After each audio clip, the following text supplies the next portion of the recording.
Daily. Okay, she is saying that only after the plantation, only after the mangroves were planted, they are able to get these fishes now.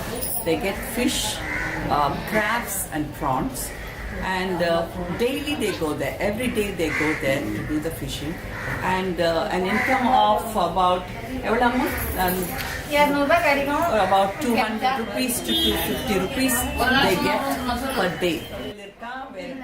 So they don't have anything else. So they are totally, as you said, totally dependent on this.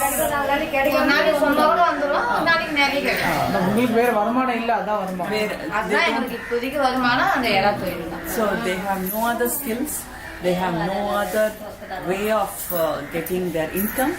So this is the main source of income for their family. Agricultural fields which are close by, same thing, they even their husbands do that. So most of them, they are not earning regular, there is no regular income. So ultimately we are kind of sensitizing them to say that let not this kind of life go on for the next generation too.